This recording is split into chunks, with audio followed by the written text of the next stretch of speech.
Paul.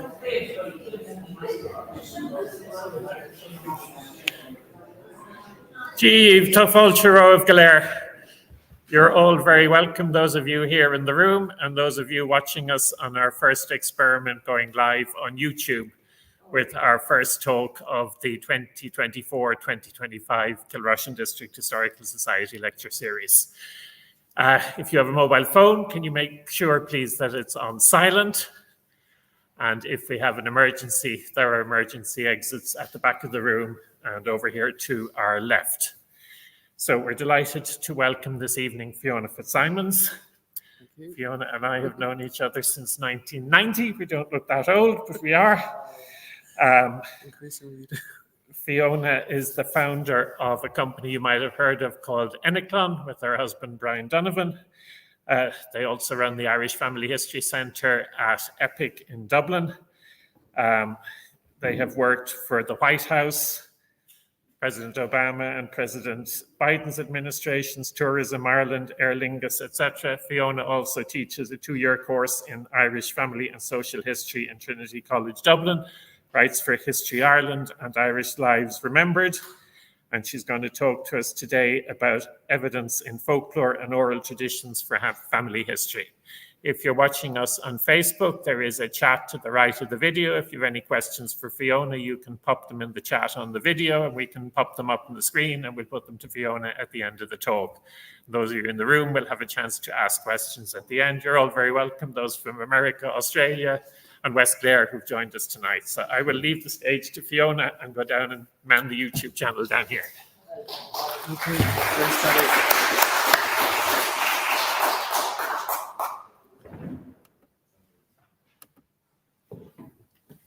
Okay, we're up and running. Thank you for inviting me to speak, and thanks to everyone coming out on what I think is the first day of winter. Certainly feels like it. I developed this class out of the course that I teach in Trinity, based on the fact that the very first piece of research I did in my own family history was to explore an oral tradition, a story that was passed down. I wanted to see if the story had legs or if it was perhaps the kind of story that was just told to entertain a child. And I found, sure enough, I was actually able to anchor it with documents. I was able to show the substance to it. I hope I can share some of this with you all as we work through this talk in the next 55 minutes. And then we're going to have time for questions and answers here in the room, if anything occurs to you, and also online. And if we have time left over, I'm going to ask people if they can share maybe some stories, oral traditions or folklore from their own family history. And we might discuss ways of actually getting started. Let's start with the idea of, I suppose, family history. It's based on the simple but very powerful idea that everybody has a story that is worth knowing and that is worth keeping for posterity. Now, this idea has been at the center of my practice for 27 years, which, appropriately enough, a generation. That's how long I've been at this. Genealogy, of course, is the foundation of what I do. Constructing family relationships, tracing and proving ancestry and descent. And the kind of evidence I use would be things like civil records, births, marriages and deaths, census records, church, parish registers. But family history uses a much wider range of sources. As well as documents, we use oral traditions, the kind of stories that are passed down in families. Material culture, and by that I mean things like photographs and keepsakes, clothes, furniture, even heirlooms. In my family, one of the heirlooms passed down was a little cross made from spent cartridges, which my great-uncle Willie, who was a chaplain during World War II, was given by one of the men that he served alongside. So that's what I mean by material culture.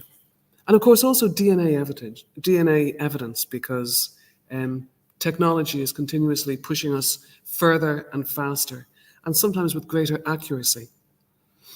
Now, in Irish research, there's an awful lot of discussion. A lot of society talks often begin by lamenting the records that we have lost.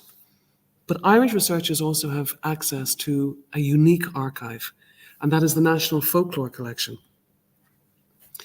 The collection is a record of Ireland's oral tradition and material culture. It's collected from 32 counties in the Irish and the English language. The purpose of this was to try and record the texture of everyday life, of ordinary people, not the great and the good who are well documented. They have plenty of resources, they leave a substantial record after them. But in this case, the lives of the rest of us. Now, it's the kind of information that we don't easily find, sometimes we don't find at all, in the history books. This evening, we're going to explore some of the evidence in this collection, and we're going to take in a couple of case studies at the end to try and show how we might use it in family history.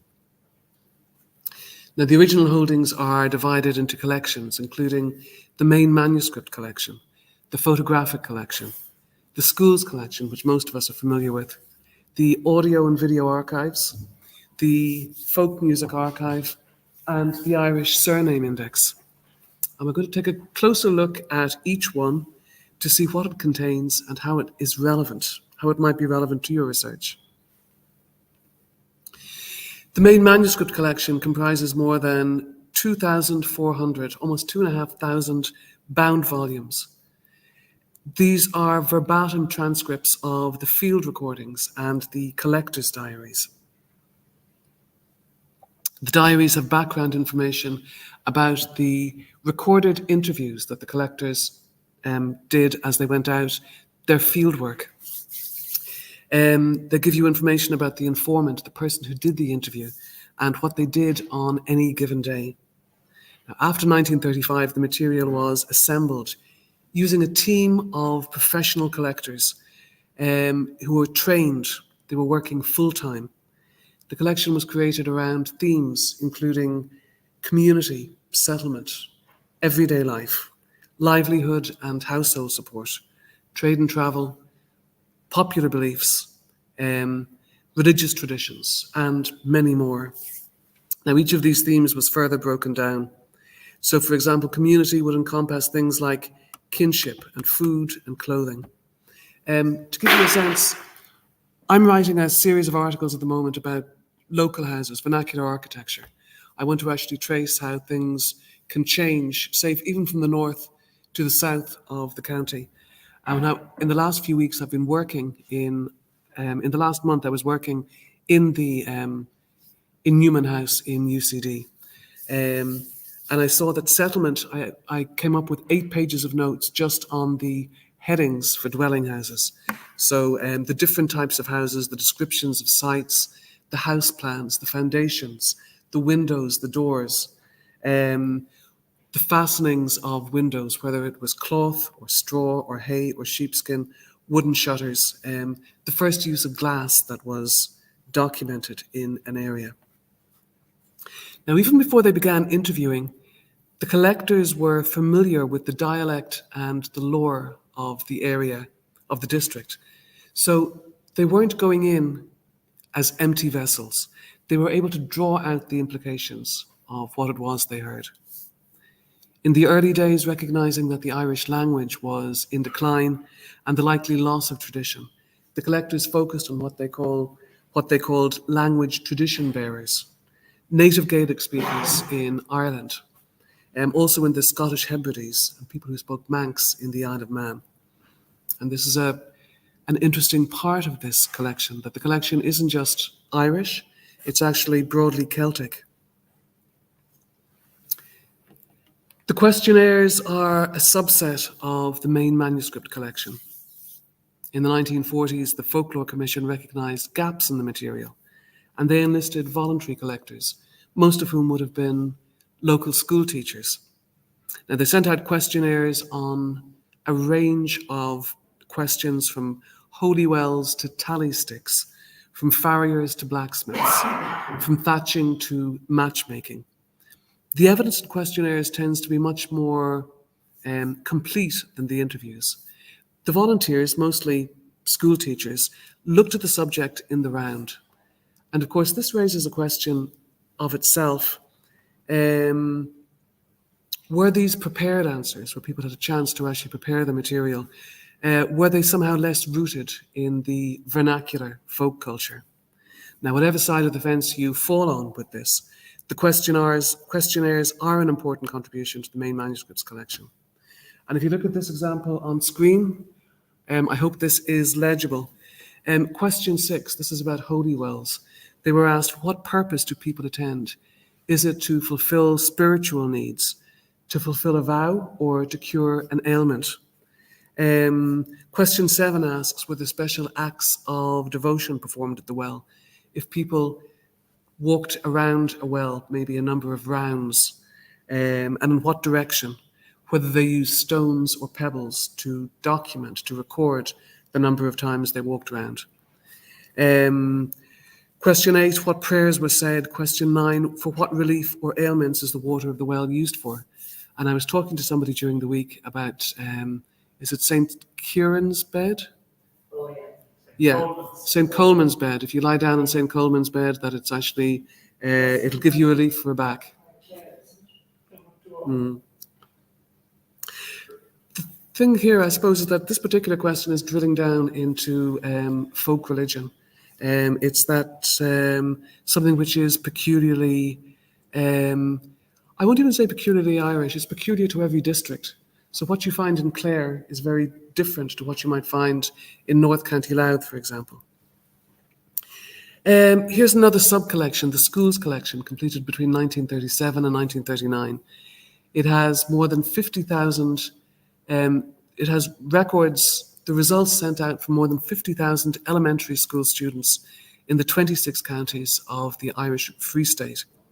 The children, supported by their teachers, by their parents, by their grandparents, collected folklore in their home place. From the, they usually try to interview the oldest person in the family or the oldest person in the neighbourhood.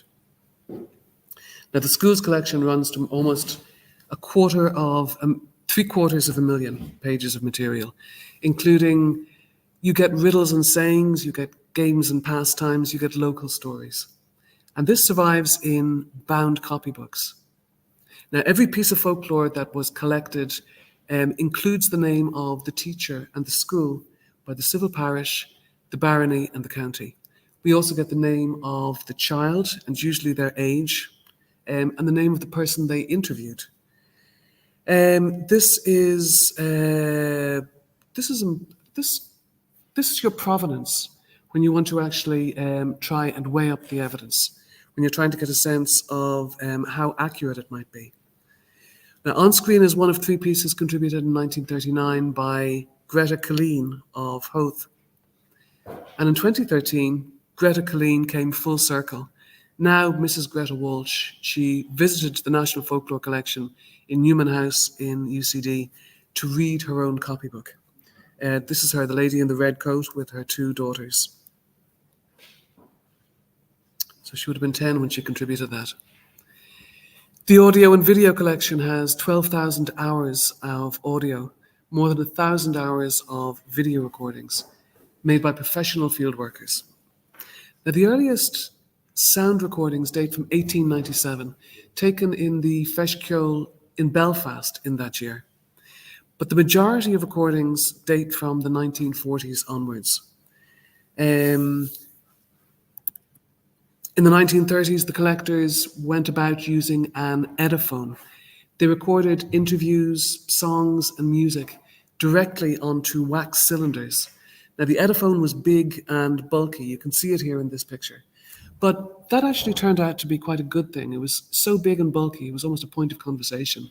It was an icebreaker, a way into the conversation.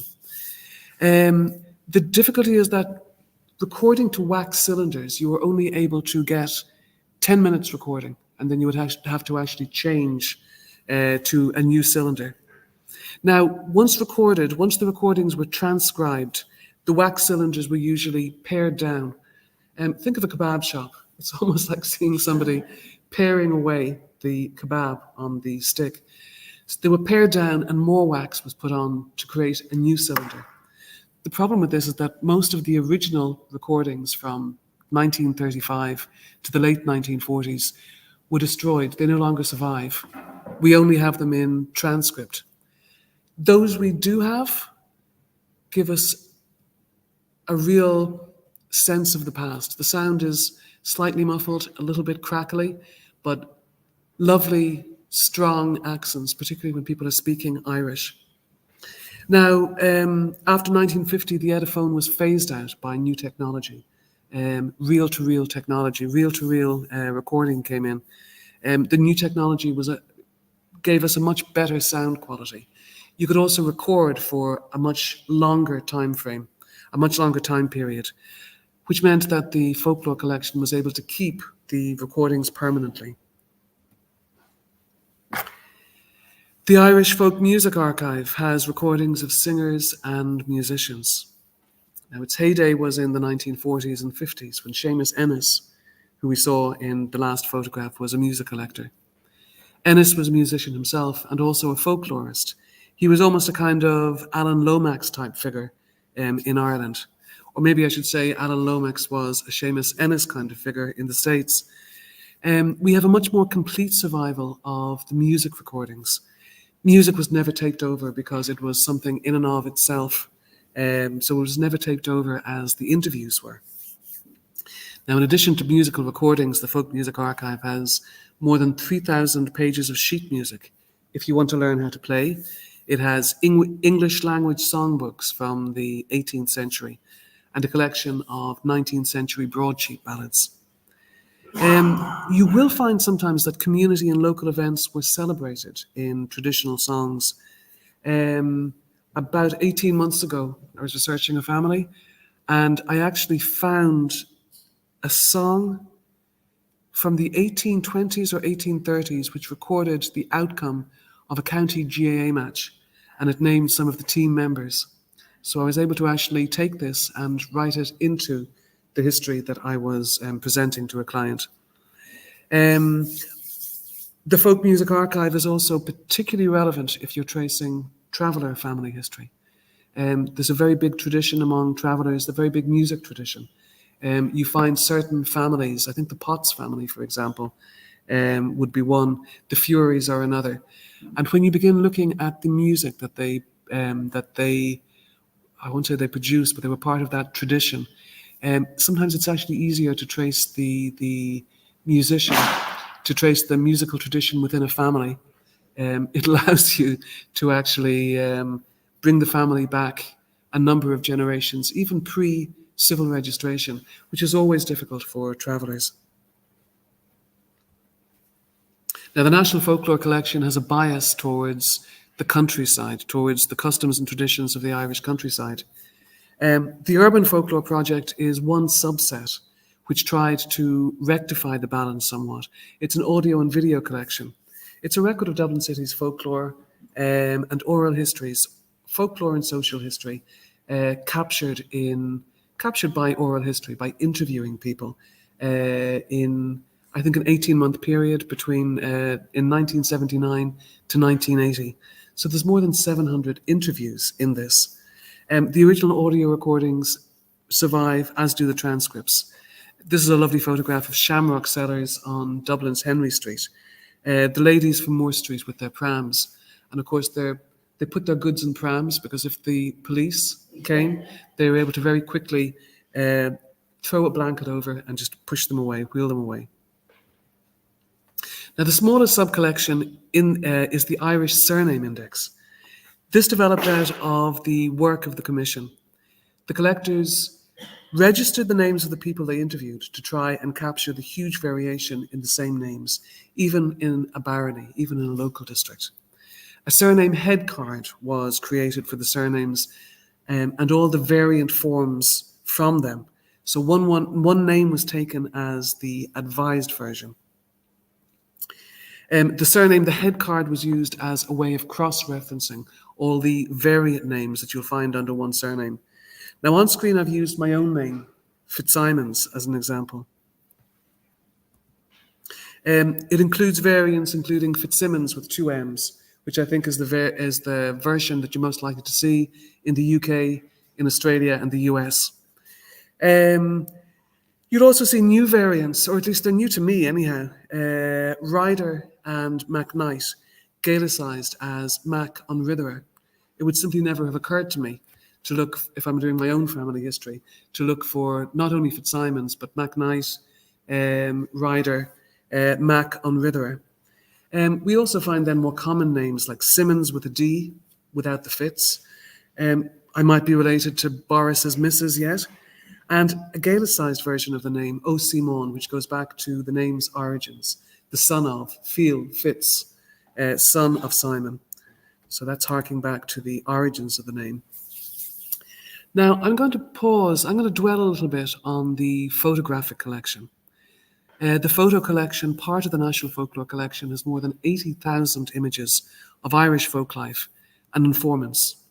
So it has pictures of people going around their everyday, and also people who were interviewed for their knowledge. Now, the greater part of the collection dates from 1935, and it continues up until the present day, up until the 21st century. There are some earlier images, including glass plate negatives and lantern slides from the 1890s through to the 1930s. The collection has also been augmented by donations from the public over the years. These images are catalogued by date, by theme, or title. We also get place names, usually the name of any person whose picture was taken and the name of the photographer.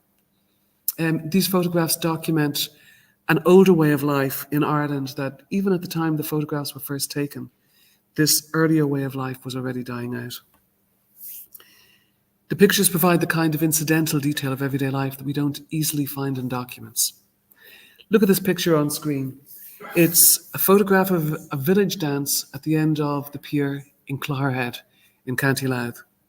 Clarehead is a farming and fishing village. We don't have many records of working people at leisure. This photograph tells a story. The couples were set dancing to a 4-piece band in the corner. Can you see it there? We can only see 4 of the 6 women dancers clearly. But look at what they're wearing and look at their hairstyles. Their dress length is midi. Their hair is bobbed. So even though they're living in rural Ireland, they're living in the countryside, but what they're wearing is very much in keeping with contemporary fashions. They wouldn't be out of step walking down a street in London at that time. It's much more difficult to say anything about changing fashions in men's or children's clothes because they don't change as often or as dramatically. The photographs also have a lot of incidental detail which tell us about how people lived. This family group are the O'Canedas. The O'Canedas were from Ballycurrain in County Kerry. Micheál, his wife Eileen, she's the lady staring down the barrel of the camera there. With a gob on her, as we would have said, and their daughter Nora. Look at the inside of the O'Caneda house. It's a traditional interior, it's quite plain. So the walls have a lovely, a plain lime render. They're sitting around an open hearth. It has a canopy projecting out of wattle and daub, but it's also decorated with seashells. Because where they're from, Ballycurrain, near Castle Gregory, is near the seaside. Now, to the right of the canopy is a small recess known as a thólach. This would have held things that had to be kept dry. And lucky for us, the door of the thólach is open, so we can see the tea caddy is actually kept in there. We can also see there's a cooking crane in the hearth and a flag floor. This would have been the main living room in the house. Now, we see as well that Micheál and Eileen are dressed very traditionally. But their daughter Nora, again, walking down Carnaby Street in 1936 when this photograph was taken, she wouldn't have looked any different from any of the other young, fashionable women. Now, I've said that the photographs document a traditional way of life that was already disappearing at this time. Look at this picture. The men are harvesting seaweed. Seaweed has nitrogen. It can be used for fertilizer.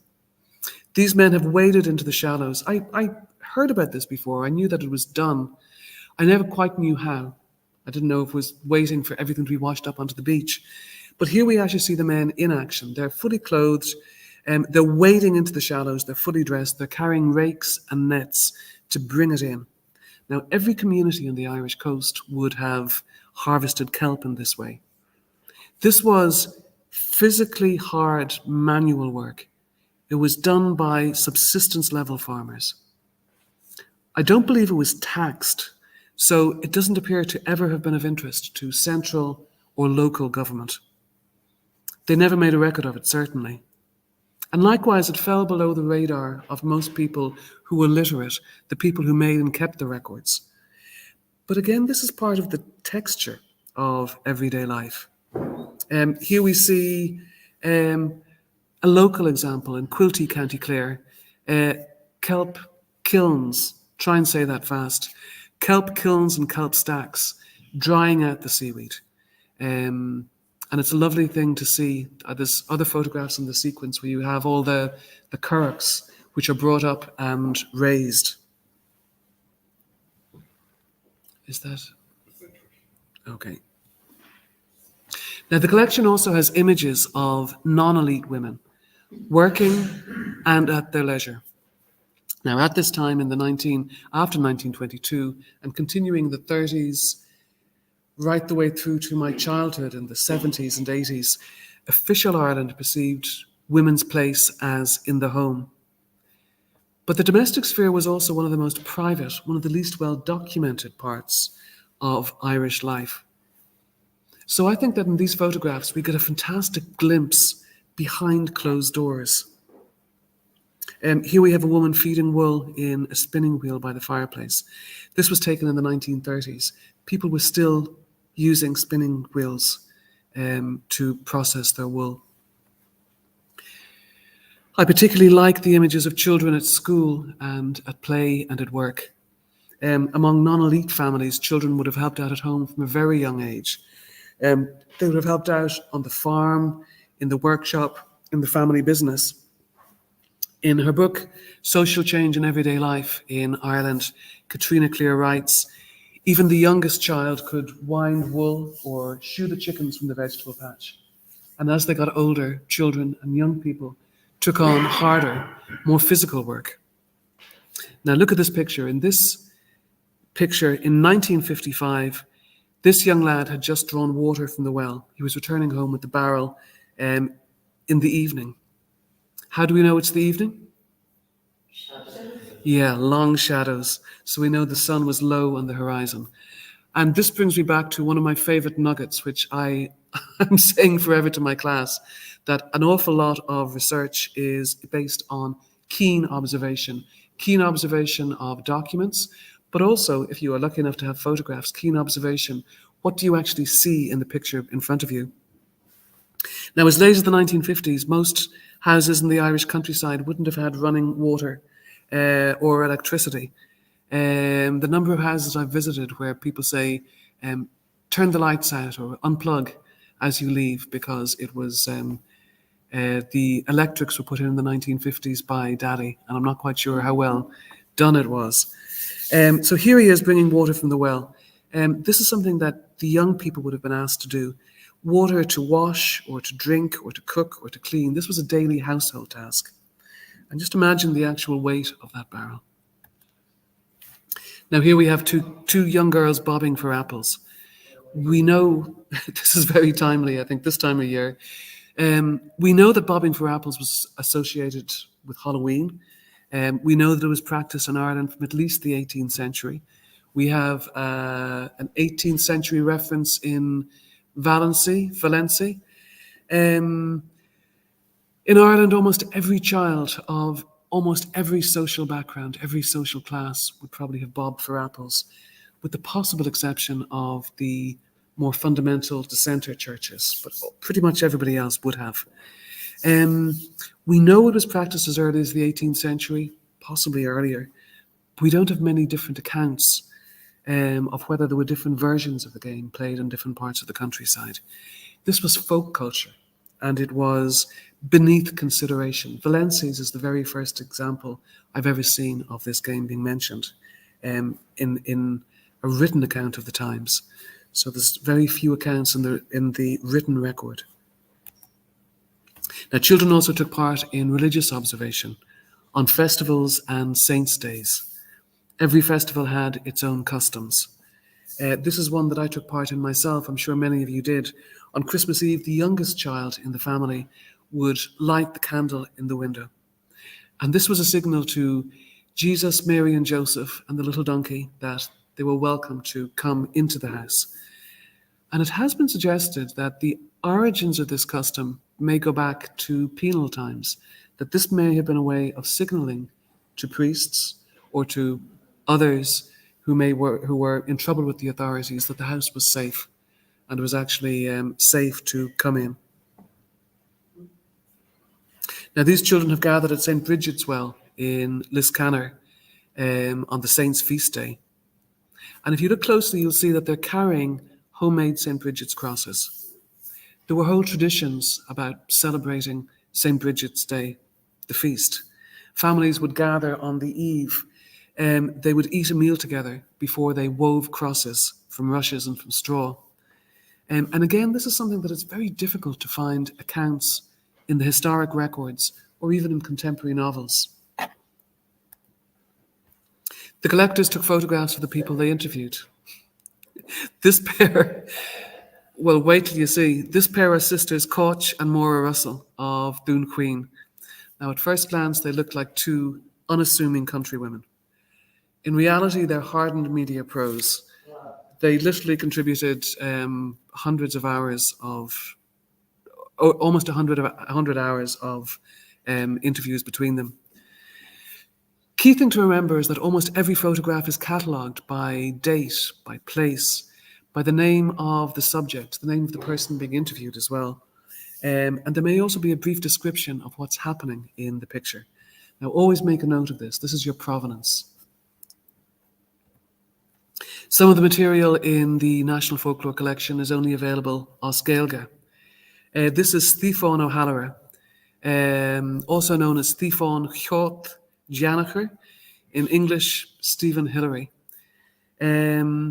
Stephen was described by Professor Seamus O'Dalergy as one of the best storytellers in the land, but also as one of the most interesting native Irish speakers. Dalargy said he had hundreds upon hundreds of words and turns of phrases that weren't found anywhere else in Munster. I was here in the summer and I got talking to a man who began telling me individual words that only occurred in his wife's parish and nowhere else. And I think we were 20 minutes into the conversation and I'd basically run out of fingers to count words that I'd simply never heard before. The people interviewed, here's another key thing to remember, that the people who are interviewed by the folklore collectors, they didn't just tell old stories about Fionn McCool or Diarmid and Grania. They often spilled the beans on their neighbours, current and past. They would talk about earlier generations. They would talk about who lived on a particular farm, who owned a particular field, who was evicted, who took assisted emigration at any point in time. And for this reason, I always say, look for interviews not only of your own ancestor or their extended family, but look for interviews in the community that they came from, because it gives you a very clear insight from the people themselves. It gives you a very clear idea of what was actually happening on the ground. The Irish Folklore Commission and its successors continued to collect material in every decade. In the 1950s, here's a holy well in Ballysteen. In the 60s, and again, I've tried to focus on photographs from Clare. In the 70s, this is Scattery Island, which I'm hoping to visit myself next summer. Paul, please take note. The 80s, Martin Junior Crehan and Tom Lenihan sitting in Tom's house in Milltown Malbay. And the 90s, these lovely way of actually stacking the hay right up to the late 90s and the early 21st century, planting a tree in memory of Martin Jr. Crean, who we saw earlier. This is St. Patrick's Day 2000 in Milltown Malbay in County Clare. And this is St. Patrick's Day Parade in Kilrush 2024. Now, I sneaked this one in just to make sure that you were paying attention. I have to emphasize this is not in the National Folklore Collection. It should be. Now, I said that the photographs are a visual document of a traditional way of life that was already in decline. It was already dying out by the time they started taking the photographs and collecting the interviews in the 30s. So we see traditions that are gone, but we also find continuity. Photographs of the Currachs in Kilrush. The collection is currently being digitised, starting with the earlier material from 1935. Now, as of July 2024, the greater part of the school's collection is online. There are hundreds of verbatim transcripts also online, and there's more than 12,000 photographs to sift through. So I'd actually say to everyone here that if you have a spare 15 minutes tomorrow, log on to this and start looking through the photographic collection, for example. See what you might find there of interest. Maybe plug in the name of a person, a grandparent who might have flourished at the time that they were coming through, particularly the 1930s and the 1950s. Now, you can search the online collection using a filter. You can search by place to find stories of a specific district. The main collection also has an interactive map. You can search by people, so you can look for stories and photographs concerning specific named individuals, the informants, the collectors, or the photographers. Or you can search by themes, whatever subject particularly interests you. Now, some people assume that as a family historian, I'm only interested in hatch, match, and dispatch, but I'm interested in everything from the moment somebody is born until years after they're gone, years after they've passed, because I'm also interested in seeing how people are commemorated by the people who knew them when they were alive, and even then by family and by descendants. So I look for things like churching. I love to look at things like wakes. How were people celebrated immediately after their death? But I like to find out about the games that the community itself played as they were attending the wakes. Again, learning more about the actual community these people came from. Now, the material in this collection allows us to explore what issues people were most concerned by. Bad weather is of continuous interest. And even today, if you meet anybody downtown, one of the first things you're going to start talking about is the weather. In the past, this was probably more pressing. Heavy rain or drought could result in poor harvests, loss of livestock, leading to higher prices and food shortages. Loss of income could tip landless labourers and small farmers into a downward spiral of poverty. In a worst-case scenario, rent arrears could lead to eviction. So families which might have been on the land, might have farmed a particular place for generations, could, after a number of bad years, be thrown off the land. They would lose their home, their community, their livelihood. People worried about sudden illness and deaths. The collection has rich material on traditional folk medicine. So you learn about faith healers, herbalists, cures and charms. The other side of this coin is that people sometimes feared that some diseases might have supernatural causes, that a rival or an enemy had somehow used magic or witchcraft to inflict harm. Many of the stories of changelings are precisely this, that the fairies have actually taken a child, and I think most often that occurs where a child was born Down syndrome. The Down syndrome child was perceived as being a changeling. So we find a lot of stories like this. Ireland in the 18th and 19th century, this is a real theme that I come back to in the course that I teach in Trinity. It was heavily garrisoned. It was very heavily policed.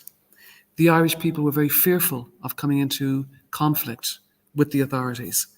It's interesting in the collection that there are twice as many stories about landlords as there are about the police or the army. Immigration was a key concern.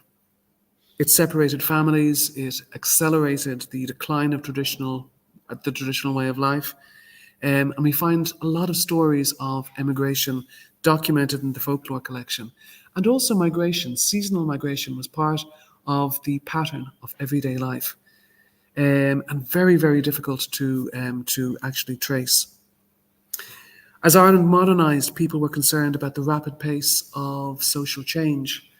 Arguably, the 1895 murder of Bridget Cleary by her husband, assisted by Bridget's own father, may have been but that her husband couldn't tolerate the changes that allowed his wife to become economically independent, financially independent of him. Now, the collection has many uses for family historians. In the first instance, we better understand, if we understand what was meant, what was intended by any custom, it helps us to better interpret the evidence when we find it. We look at some of the the life cycle events that we find documented in the folklore collection. So, for example, we can find more about traditional naming patterns within the family. The eldest son was usually named after his paternal grandfather, the second son after his maternal grandfather. The third child was named after his father, if that name hadn't already been used. But there were some conditions in which that would be overthrown, where a woman was a cleave-on, for example. A cleave-on. My great-granny was a cleave-on. And if I say that to you, people immediately, I've said this in conversation, and people begin, you can see people sitting up with their ears popped open. They think I'm talking about some kind of scandal.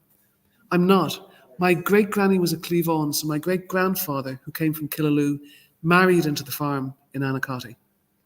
And that's what you mean by a cleave-on, where the woman is the one she has the dowry, economically, she's got the upper hand.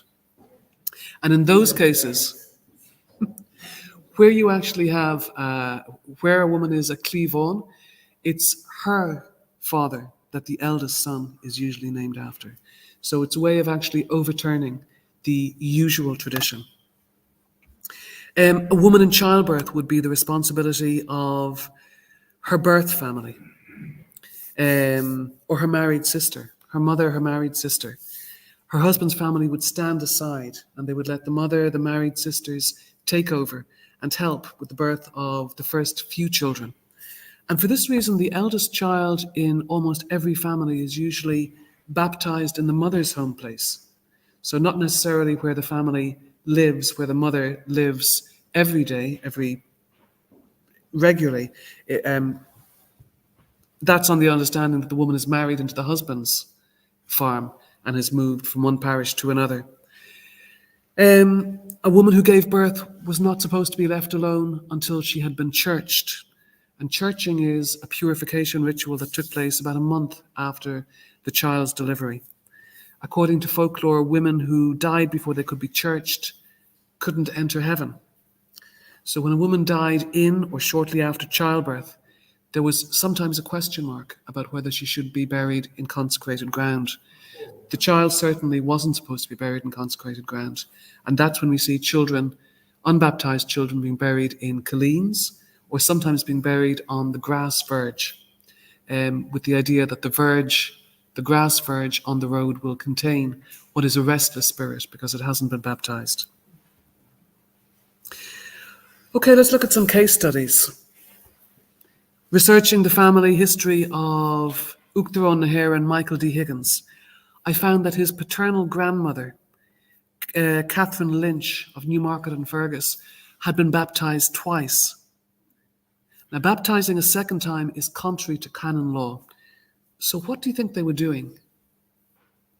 Well, in this case, the family had prevailed on the priest to baptize the child a second time. And in doing that, they were invoking a much older folk belief that baptism could bring on a sickly child.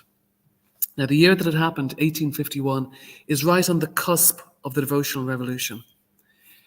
I gave the report to Michael D, and he subsequently told me he was delighted in the first instance. He subsequently told me that his grandmother had a reputation in the community of being a wise woman. She was a healer. She knew the curative properties of plants. And he speculated, could that possibly have come from this? The fact that she was thought to have been almost rescued from potential death by the second baptism. Maureen O'Hara, the red-haired, blue-eyed beauty who was in many films beside John Wayne. Her paternal family are well documented. O'Hara was her stage name. Her family name was Fitzsimons. I think possibly a distant relation. Unproven, of course. The family were hereditary blacksmiths in Kells in County Meath. Now, the blacksmith's forge was a public meeting place. It was an alternative to the pub. Men, young people could gather to talk, and particularly to talk politics. And in the folklore collection, I found evidence of Maureen's grandpa, Barty Fitzsimons, born 1853, died 1926. He liked to talk politics. He was a supporter of Michael Davitt and the Land League. So again, you're looking at families who are not well documented, don't have many resources to leave a substantial paper trail. Without the 19th century census, we're very often thrown for a loop. We can find them in civil registration after 1864 and parish registers. We can find them in tax records, sometimes in petty sessions. But we also find something which is in the folklore. We can find something in the folklore collection, which gives us a less official idea of who the person was, and something which tells us about how they lived their lives, what their interests and their political ideas were. In 2016, I was commissioned to research the family history of the Biden family before they visited Ireland. And I accompanied them around Ireland for 5 days. I was their genealogical guide. Now, Joe Biden identifies as Irish American. 5 of his 8 great-grandparents were born on the island. When he describes his ancestors, his immigrant ancestors arriving aboard coffin ships, he's right on the money. They were poor immigrants. They were escaping the famine. And like most people living on the margins, they didn't have the kind of resources to leave much of a paper trail. I had 10 weeks to pull together a history that would inform and educate and entertain. And in this kind of commission, you have to entertain everybody, including the children. A family audience has to bring in everyone. So a key thing, again, something I bring back to my students, always know your audience and always make sure you're catering for all your audience. Joe Biden's ancestor, Carney, was the subtenant on a farm, Mara Thraw, on the seashore, on the Cooley Peninsula. It was a small holding, about 13 acres of land. The soil wasn't great for cultivation. But Carney's tenancy, his field bordered on the beach, it gave him the right to the wreck of the sea, anything that washed up on the beach. And he collected seaweed to fertilize his own land, but he also collected enough that he was able to sell it by the hundredweight to his neighbours. Now, when the landlord found out about this, he basically threw a tantrum, a hissy fit, because he wasn't getting a cut of the profit, for the simple reason that Carney was a subtenant. So he couldn't raise the rent. He couldn't even raise the rent. This is the beach that Carney's field edged onto. Do you see the promontory ahead, sticking out into the sea? Now, pictures will always bring your research to life. So I always try and cross-reference as much as I can. Basically, walk the landscape, try and find maps, sometimes ordnance survey maps. In this case, I was lucky enough to find an estate, a landed estate map. Do you see this triangular promontory? That is the head that was in this previous. That's the head sticking out into the sea. So you can see this was actually a particularly good place for collecting seaweed. Try and tell that to a group of preteens and teenagers. It's not really going to wash, but this will. The family audience has to bring everybody in, including the children.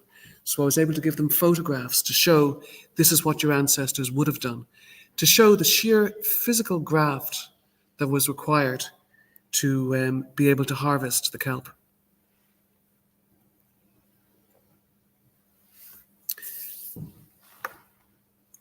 Okay, and one last case study.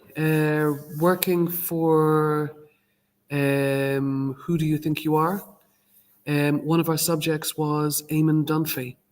And Eamon Dunphy's grandfather was said to have been killed in an accident in a quarry. The family thought it might have happened about 1912. His mother was a very young child when it happened. So we began researching. The family was supposed to have lived in Foynes. We began searching for all John O'Flaherty. We first of all found his mother's birth, born in 1912. We used that as our anchor. We searched forward from that point for the next 10 years, looking for a death of John O'Flaherty. No dice. We extended it forward another 10 years. And again, nothing. Extended it back a few years earlier, just in case she might have been a posthumous child, so bringing it back just one calendar year earlier. We began to extend it out of the district, just in case the family lived elsewhere.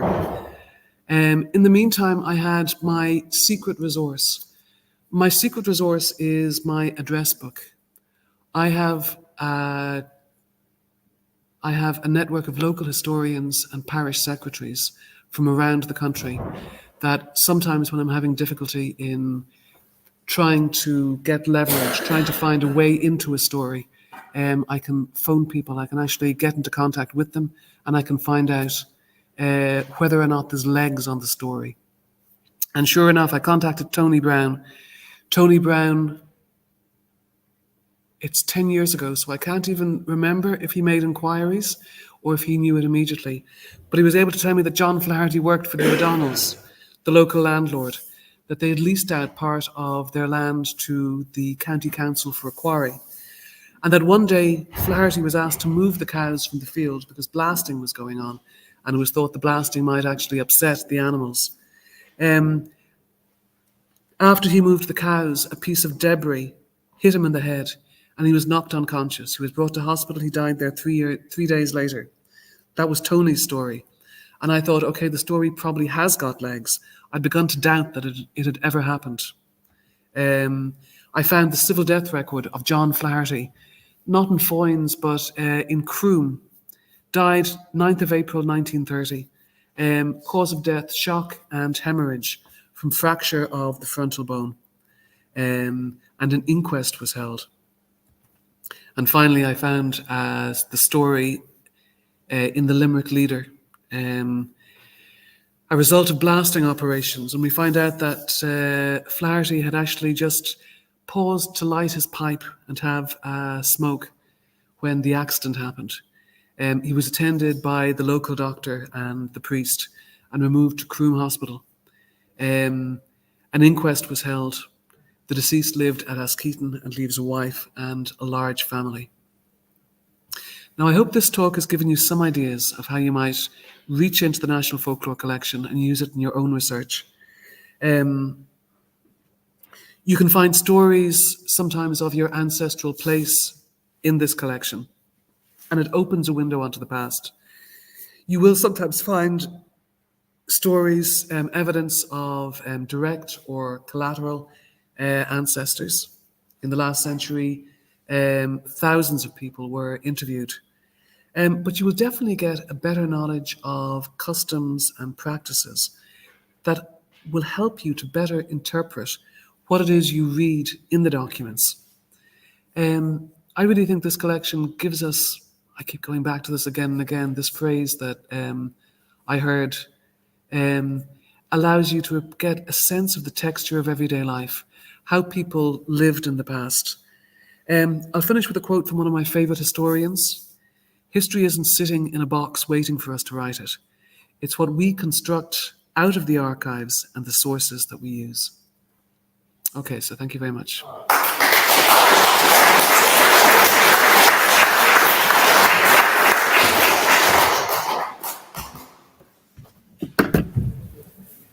Thank you very much, Fiona. Can we get back on the screen here? So we're looking at our YouTube audience as well as our real audience. Okay, let me just minimize that. Yeah. And go down to here. here. Okay, can I? Okay. Actually, I should have hidden the screen. But anyway, people can see us in the corner of the screen there on YouTube. Anybody got any questions for Fiona? Yvonne?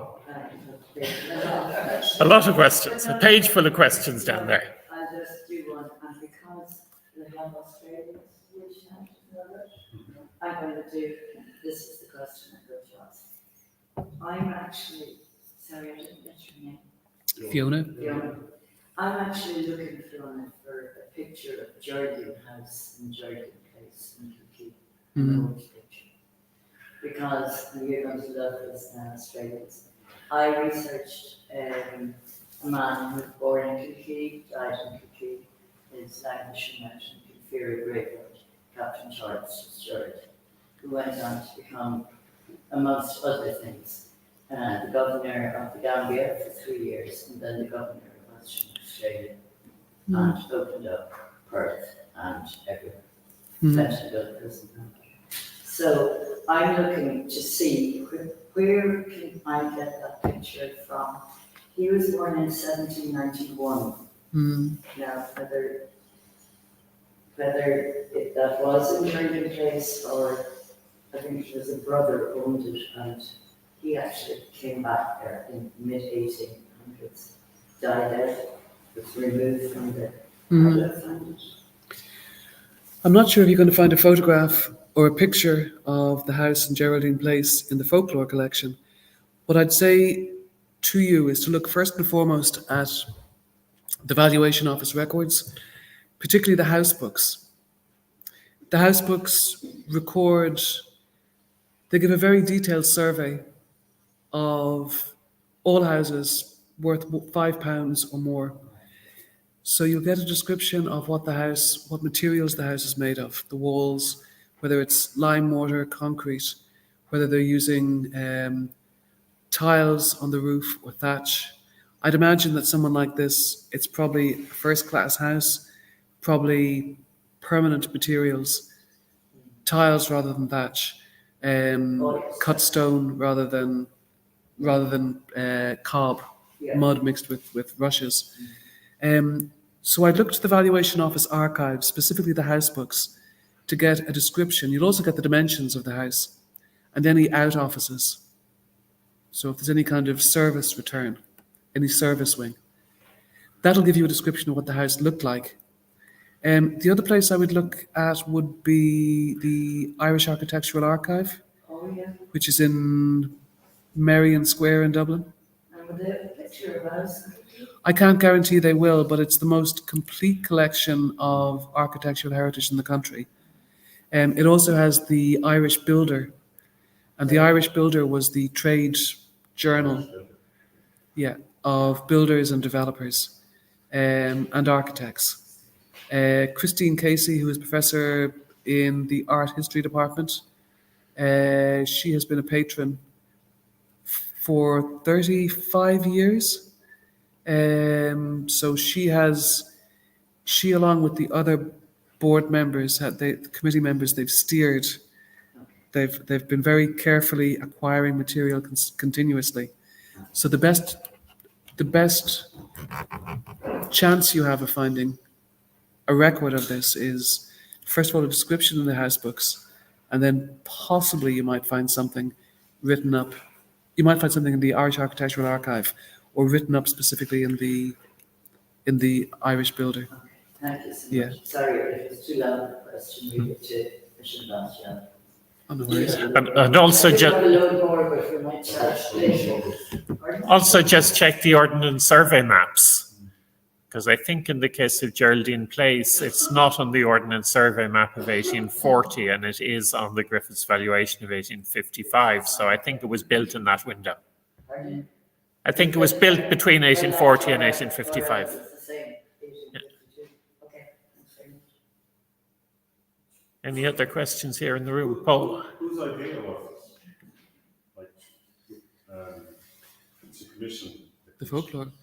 It wasn't just one person's. I mean, this is that huge cultural uplift, which starts in the early 19th century. Douglas Dehida, our first president, would have been very much a part of that. It was a huge enthusiasm for the Irish language, first and foremost. It's a European-wide movement, the understanding that folklore is the repository of ordinary people's lives. We look now at the Brothers Grimm as being men who wrote fairy tales. They didn't. They're writing folk tales. And we were talking about this in class during the week. A lot of the stories are cautionary tales about how you live your life. When you go in and begin reading some of the early collections in the 19th century, some of them are written as almost fairy tales. But the Folklore Commission, as it matured, it tried to move away from that idea of just entertaining the learned classes. They understood that this was something which was, it was really important to preserve. And that's why I emphasize the idea that the collectors who were sent out, they're not only fluent in the Irish language, but they also not only have the dialects, but they also know a good deal about the place even before they go out. So they're not empty vessels. That can be really important. I was interviewing two people earlier this summer about something. It was about social history in the 1980s. 1980s isn't my bag, but I had been asked to get an interview with these two for Irish Lives Remembered magazine. And listening to the interview, I suddenly realized I'd missed one or two prompts. Now, luckily I'm in contact with them, so I was able to go back to the ladies and to ask and to follow up. But it's this idea that you want to actually be as nimble, you can turn on a dime, and that when you hear a really good story, you can actually move on it and ask more and more and more, and make sure that you're actually getting every single year, you're tugging that thread of research until you actually have the entire, everything that you can get from it. So it's not just an individual, there are many individuals. Having said that, I've plucked a few names out of the air. Douglas Hyde was important in the late 19th, early 20th century. Delargy, I mentioned. Kevin Danaher, hugely important. He was active from the 1930s to the 1970s. And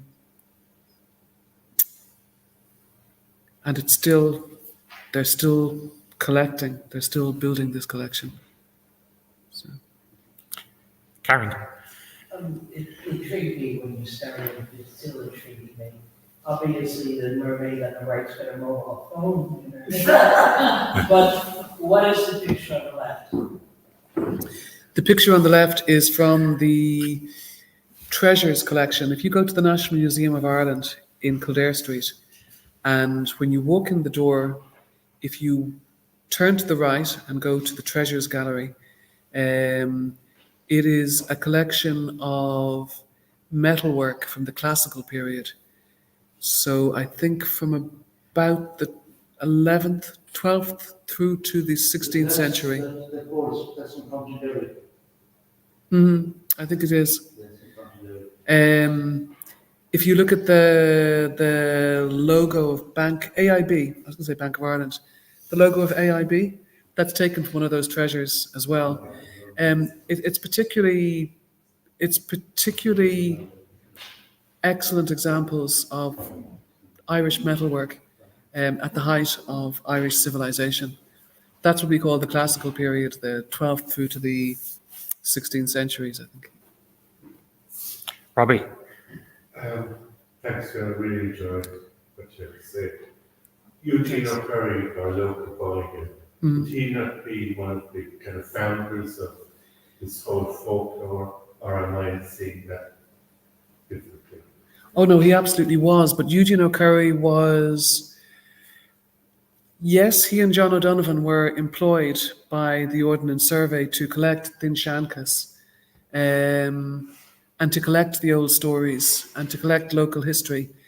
But I think what John O'Donovan and what Eugene Curry did was they moved faster and further than many people in other countries in Europe did, and they pushed it forward. They understood the importance of approaching this in a scholarly way and actually documenting it thoroughly. They understood the importance of trying to provide translations of classical texts, which at the end of the 16th, early 17th century, a lot of these texts, the Gaelic order collapsed, the Aesthona, the schools, broke down. There was a trade in the manuscripts of these texts. They were collected by very wealthy people. Many of them had passed into private hands. And what John O'Donovan and Eugene Curry did was something extraordinary. They took these classical texts, they translated them, they provided dual translations in English and Irish so that it was possible for other people to access them. It was also possible for generations coming after to learn Irish, and to learn Irish to learn the classical Irish of that time, because the vernacular Irish that had survived was very different to the literary Irish that was actually written down in these manuscripts. Eugene O'Curry had the key to translate the old Irish. They couldn't translate, but Eugene O'Curry's father had the key to be able to figure out the words of the old Irish and the modern Irish. It was Eugene O'Curry who was responsible for scholars at the time when they translate from the old Irish. Because it's like translating from Old English, you see, so the root was lost. And it's what Eugene O'Curry was able to provide to the rights, the operation of children. Royal Irish Academy. Yeah. The Royal Irish Academy, there's a lot of manuscripts. The catalogue, through a lot of stuff, and they went to England, the British Museum, but the catalogue war, but he was able to do this because the wars and so on, they were intended to figure out what they were about. And he had it, I read about it, he had it in from the start. They were collected up. The authorities and others in the area had the manuscripts. They were lost. They were brought there. There was a kind of a Arabic school in the 17th century. The 17th, 18th, up along there. So it was a key spot. And the reason, you see, it's important as well to consider the situation as well. The landlord of the Glen area, or the land by the name of Road, he was Catholic. He was ideologically the public and the group of the were allowed to operate in the Glen area. A lot of the manuscripts were held in the area. The old Irish. Yeah. I think, yeah. As I said, there was a sake of story, there was like, if you look at it just and you don't go to translate it, that happens in different languages, that Even they were spoken language, people who was concentrated. So. I think the Irish language was never as completely different from, classical Irish isn't completely different from modern Irish. It's different enough. Is Canuckan or and Canucksa here, is Galon Vro Biagadarig, a Podrig na Makalmon, Nigon Fon, Tugigam Tanum. That's a 12th century Don Dirac poem. And you'd probably recognize an awful lot of the words, the vocabulary. You can make out that I was saying something about a hill over there. I was saying Podrig na Makalmon, Podrig of the white bockle, the crozier. Nigon Fo, there is a reason why that was named, why it's called that. So I remember doing this for my leaving cert, and it wasn't completely alien to me, although some of the verbs were different to what I expected. So, but yes, to answer what you were saying, and to respond to what you're saying as well, I think what Eugene O'Curry did and what John O'Donovan did is actually, it's more historical and it's more about the scholarship of the language. But they were looking at classical texts which were written. Ireland has a huge corpus of literature. At a time, by the 12th and 13th centuries, we've got a corpus of legal texts. We have literary texts and sagas. We have medical texts. We have histories. Every lord has the historian. The historian is the person who remembers the lord's genealogy down to 20 or more generations. They are the person who remembers what the boundaries of the territory are. They can remember the agreements made with other adjoining territories, with other lords. It's almost like a walking archive. That's the job of the Shanachie, to remember all of this material. But folklore, what we were looking at tonight, is really about the oral traditions and the customs, and what O'Curry was doing and what John O'Donovan was doing. They were very definitely looking at the huge corpus of Irish literature, and they were writing Irish history as they went along. John O'Donovan provides, I think, not quite the first, but one of the first translations, and probably the best to this day, of the Annals of the Four Masters. So he made Irish accessible to us. Yeah, I mean, folklore across Europe is a huge driver of this interest in cultural nationalism. But we have secret weapons of John O'Donovan and Eugene O'Curry, and we actually also have this huge body of literature to tap into. And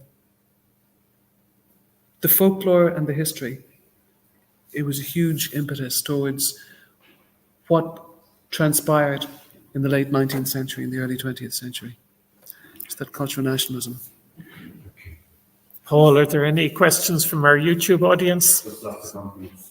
15 people watching and no questions. Who else wants to ask a question here? Deirdre. Thank you, O'Curry and John O'Donovan. Was there Mr. Joyce also? Joyce, the place names. P.W. Joyce? I think so. He was much It's later, much wasn't later, he? yeah. I'm not sure P.W. Joyce, did he do any original research? Or is he taking the name books as his... I'm not sure. Yeah. I think P.W. Joyce is the 1890s or early 1900s even. The three books that I can think of, they're published as a set of three, and they're published about 1904, 1906. If you're interested in place names, look at the Ordnance Survey letterbooks. Look at the letterbooks, look at the memoirs, and look at the name books. The collection itself is held in the Royal Irish Academy, isn't it? I think so, yeah. In its entirety. The Royal Irish Academy on Dawson Street. Any more questions before we wind up? No? So, thank you very much, Fiona.